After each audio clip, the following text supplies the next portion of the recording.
What if you finally hit your goal, all your dreams come true, or it seems like everything was going perfect for you, but you still weren't happy?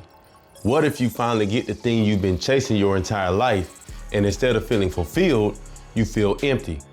What if you wake up the day after your biggest win or achievement and you realize you don't know who you are? That's what happens to most high performers. They chase a goal for years. They sacrifice everything to get there, and when they finally achieve it, they fall apart. Not because success didn't feel good, but because their identity was built around chasing the thing and not actually having it. Here's what I'm going to show you today. The one thing that makes you feel incomplete even after you've reached a major milestone. What it is actually costing you, and how to change it so you can perform at your highest level without destroying yourself in the process. So you'll know how to be able to handle success, keep it, and be able to push for more and still be happy.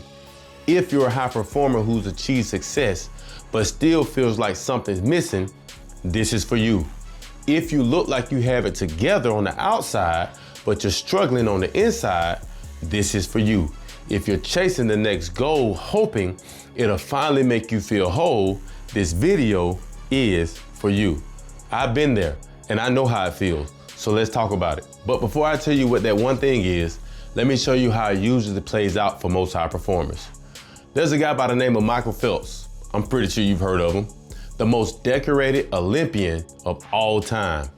28 medals and 23 of them are gold. The guy trained 8 miles a day, every single day for over 20 years. He did 2 swim sessions a day, weight training, and he never missed a workout. He won 8 gold medals in Beijing in 2008, something nobody thought was possible. From the outside, his life looked perfect. But here's what most people don't know. After every single Olympics, starting in 2004, Michael Phelps fell into major depression. After the Athens Olympics in 2004, he got his very first DUI. After Beijing in 2008, a photo of him smoking a bong went public. After London in 2012, it got worse. He won 6 medals, 4 gold, and 2 were silver. And then he went home. And for 3 to 5 days, he locked himself in his bedroom. He didn't eat, he barely slept. He said he didn't even want to see anyone. He said later, I didn't want to be in the sport anymore. I didn't want to be alive anymore. He thought about committing suicide. The most successful athlete in Olympic history, sitting alone in his room, thinking it would be better if he wasn't here anymore. In 2014, he got his second DUI, and that was his rock bottom.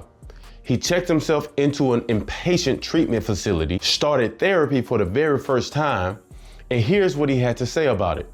He said, I saw myself strictly as an Olympic athlete or a swimmer, not somebody that has feelings and emotions. He said, throughout my career, I got very good at compartmentalizing and stuffing things away. I didn't want to talk about it. I didn't want to deal with it. I just never wanted to see those things. But once he started therapy, he said, life became easy. He said to himself so many times, why didn't I do this 10 years ago? But I wasn't ready. Here's what Michael Phelps had to learn the hard way.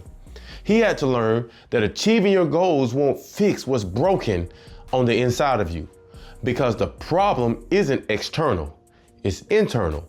It's a belief, and it's almost always a broken identity or a damaged mindset. Here's the belief that's destroying you. You believe that your worth is tied to your performance. Let me say it again.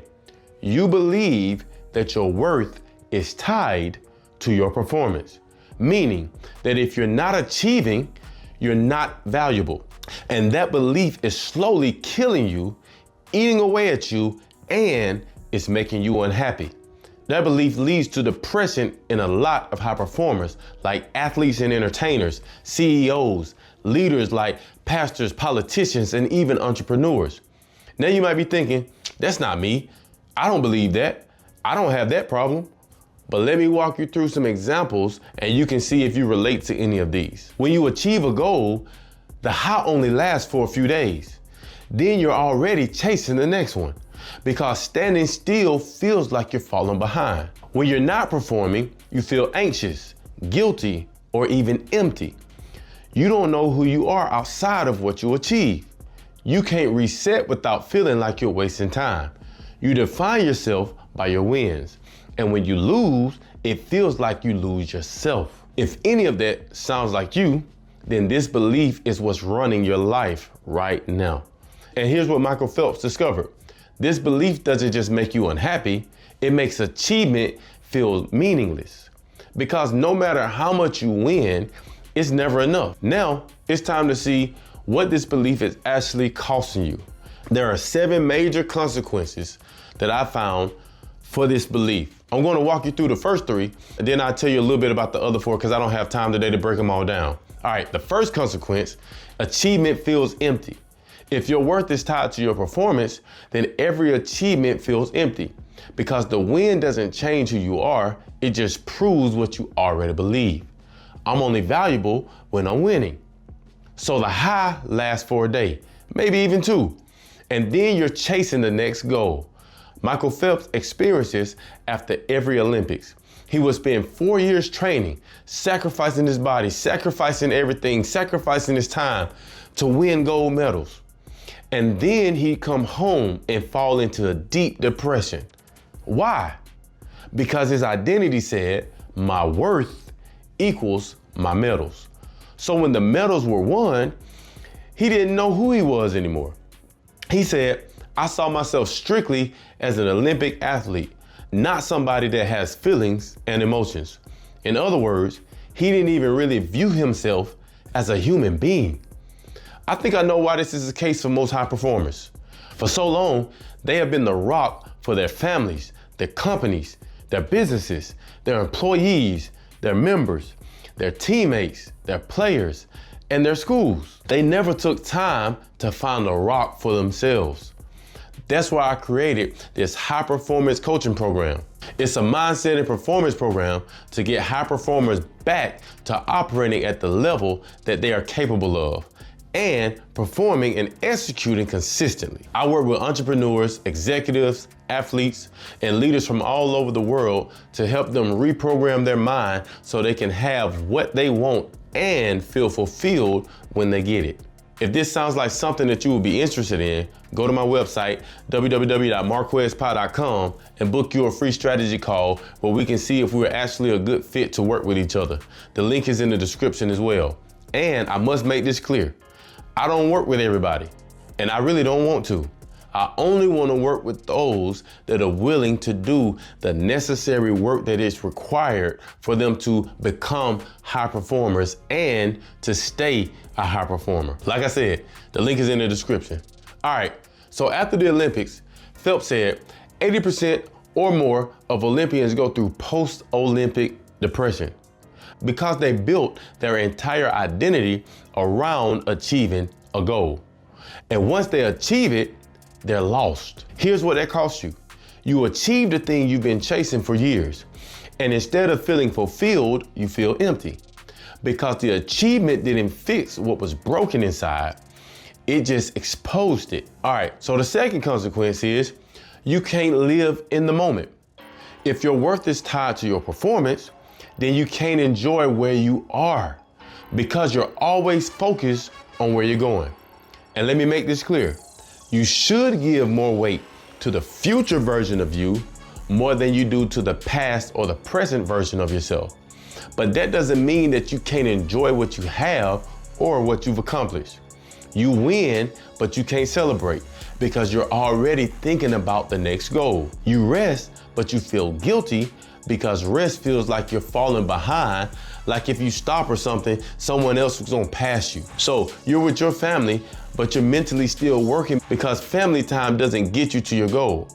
But what is the purpose of getting to the goal? What is the purpose of getting to the top of the mountain if you don't have anybody to share that experience with when you get there? Michael Phelps trained for over 20 years, 8 miles a day, 2 swim sessions, weight training, never missing a workout. But he said, I was very good at compartmentalizing and stuffing things away. I didn't want to deal with any of it. That means that he couldn't allow himself to be present and to deal with the actual issues that were really slowing him down. This is a thing that causes most people to become unconscious or even numb to their problems. And this is how so many high performers get addicted to drugs, pornography, and even go into deep depression. The reason is because they can't mentally disconnect. They can't relax. They don't allow themselves to be present. They can't deal with their real issues because their identity won't let them, because it's broken.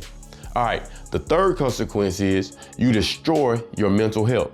If your worth is tied to your performance, then failure feels like death. So you carry the weight of every single loss, every mistake, every setback, and that weight destroys your mental health. Michael Phelps struggled with anxiety and depression for 17 years, but he didn't talk about it because he believed we're supposed to be big, macho, physically strong human beings. This is not supposed to be a weakness. So he stuffed it down, compartmentalized it, and just kept going until he couldn't do it anymore.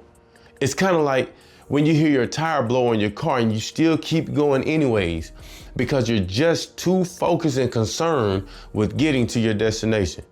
But what you don't even realize is that you're about to cause your car more damage, and you're inevitably going to increase the expense because you didn't stop. After the 2012 Olympics, he sat in his room for 3 to 5 days, didn't eat, barely slept, didn't want to be alive. Think about that.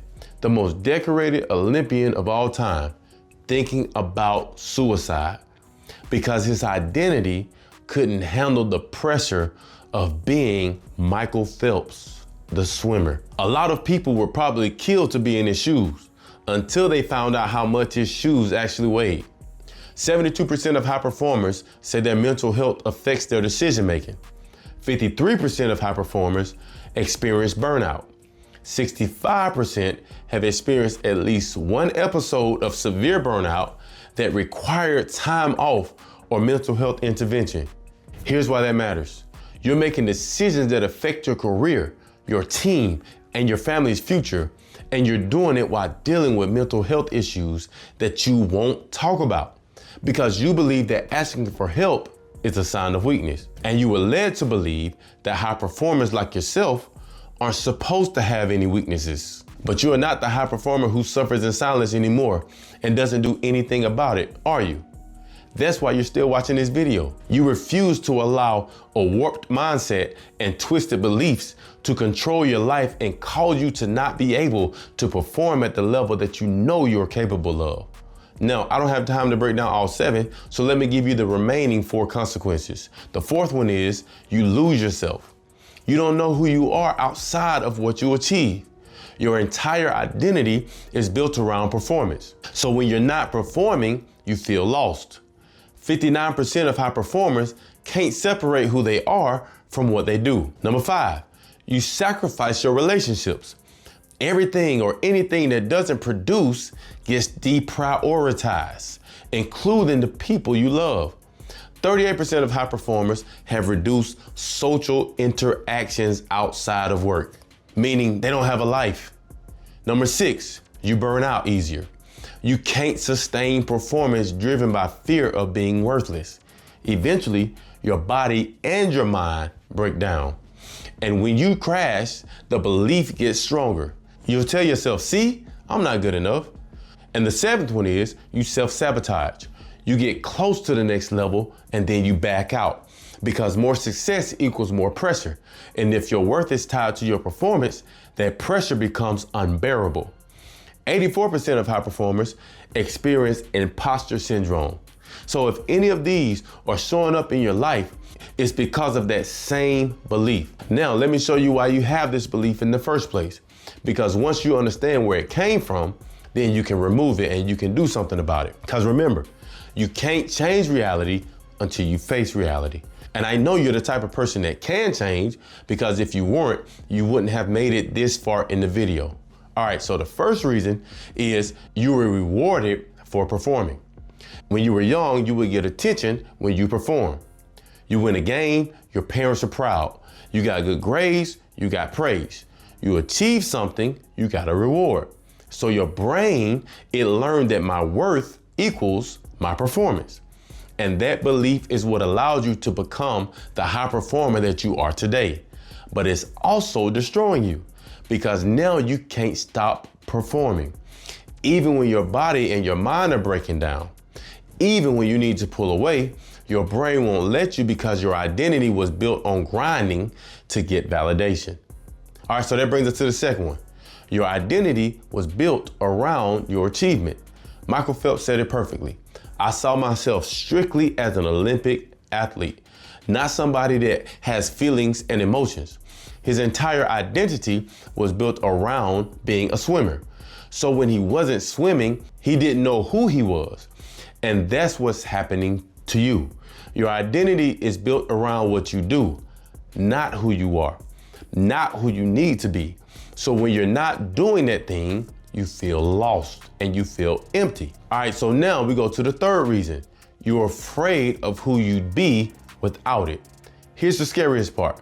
If your worth isn't tied to your performance, then who would you be? What makes you valuable? Your brain doesn't know. So it protects you by keeping that belief in place, even when it's destroying you, because what's familiar feels safer than what's unknown. Now let me show you how to remove this belief. This is the real work right here. You can't fix what you can't see. Ask yourself, do I believe that my worth is tied to my performance? If achievement feels empty, then the answer is yes. If you can't be present, the answer is yes. If you're struggling with your mental health, but won't ask for help, the answer is yes. Go back through the 7 consequences that we talked about and see which ones you can relate to right now. Ask yourself, is this belief actually true? Or is it just something that I learned and I'm too afraid to unlearn? Your worth doesn't come from your performance, no matter what anybody tells you. Your worth exists whether you're achieving something or not. Michael Phelps had to learn this too. He said, I'm a human being. I struggle with problems just like everybody else. He had to learn that he was valuable as a person, not just as a swimmer, but as a human being. And just like he had to learn that, so do you. You're not just an entrepreneur. You're not just a CEO. You're not just a leader. You're not just an athlete. You're not just an entertainer. Saying you are only that is saying that you limit your capacity. You are capable of much more than you give yourself credit for. The first step is getting you to understand that. You are capable of much more than you think. You deserve to be happy. You deserve to be healthy. You deserve to be wealthy. You deserve to be loved and live a fulfilling life. Never let anybody limit you ever again. Stop playing small because you've been programmed to view yourself as only one thing. You are so much more than that. But here's the secret ingredient. You have to believe it first. Because if you don't believe in yourself, why should anyone else? So make the commitment today that you won't let someone else's programming run your life anymore. All right, step number 4. This is a step that most high performers refuse to take because you believe asking for help is a sign of weakness. But you're not like most high performers, are you? You're like the elite high performers. Many of the world's most successful high performers, including athletes, CEOs, actors, utilize mindset and performance coaches to maintain a competitive edge, manage high-stakes pressure, and optimize their mental toughness. Elite high performers like Michael Jordan, Kobe Bryant, Tom Brady, Serena Williams, Steve Jobs, Bill Gates, Jeff Bezos, Dwayne "The Rock" Johnson, and even one of the most prominent mindset and performance coaches himself, Tony Robbins. Oh yeah, and only the greatest Olympic athlete of all time, Michael Phelps. He said, you can only get help if you ask for it. So after his second DUI in 2014, he finally checked himself into treatment. He started therapy, and he said, once I started talking about my emotions, life became easy. He said to himself, why didn't I do this 10 years ago? But he knew he wasn't ready. Here's what he learned. It's okay to not be okay. Asking for help isn't a sign of weakness. It's actually a display of your strength. That's why the first thing we do in my coaching program is mindset work. I take my clients through a system I created called the trauma framework. We dismantle the unconscious beliefs that are crippling people and holding them back. We help them reprogram their mind so they can actually have whatever they want out of this life. Remember the saying, you can do whatever you put your mind to. This is where the real shift happens. You have to rebuild your identity. You can no longer just see yourself as someone who performs, but you must see yourself as someone who is valuable regardless of his or her performance. Your identity is who you believe you are, the beliefs that you have about yourself. The reason identity is important is because of behavior. You can't consistently act in a way that is inconsistent with your belief system. In other words, you behave like you believe. That's the reason most people who try to force change without changing their identity always end up right back in the same place they started. You have to shift your identity if you want your life to shift permanently. Remember what Michael Phelps said. Prior to my first retirement, I saw myself strictly as an Olympic athlete. Now I try to think of myself more as a human, and that's a good way to live. He had to become someone outside of the swimming pool, and that's what you have to do. The question isn't, how do I achieve more? The question is, what do I need to believe about myself to know that my life has value outside of my work? And if you can answer that question, then everything can change for you. Let me tell you something. Michael Phelps, the most decorated Olympian of all time, the guy who won 23 gold medals, he had to get help. He struggled with depression and suicidal thoughts for 17 years. He got 2 DUIs and he had to check himself into treatment. And he said, once I started talking about my emotions, life became easy. Michael Phelps found the courage to seek help. And I believe, matter of fact, I know that you can find that courage too. You don't have to keep suffering in silence. You don't have to keep pretending you're okay when you're not. You don't have to keep believing that your worth is tied to your performance. You're valuable as a person. You're valuable as a human. You're valuable as a mother. You're valuable as a father. You're valuable as a friend. You're not just a high-performing athlete, entertainer, entrepreneur, executive, leader, or CEO. And once you believe that, everything in your life can change. Now, I can't promise you it will change, and there's one reason why. I've learned by going through my own transformation journey that information alone is not enough. Information without implementation is useless, and education does not equal execution. You need someone to help you reconstruct your identity. I had to have someone help me, and so did Michael Phelps, Michael Jordan, Kobe, Oprah, and a long list of other high-performing individuals. Like I said before, if you want to see if we're a good fit to work with each other, then go to my website. The link is in the description. Remember this, your worth and your value are high whether you're performing or not. Achieving your goals won't fix what's broken inside of you, but fixing what's inside will make every achievement way more meaningful. You have a choice. You can keep believing that your worth is tied to your performance. You can keep chasing goals hoping they'll finally make you feel whole. You can keep suffering in silence because you think asking for help is a sign of weakness, and you'll stay exactly where you are. Or you can change that corrupt belief. You can rebuild your identity so that your worth exists whether you're performing or achieving something or not. And when you do that, everything changes. You don't have to perform to be valuable.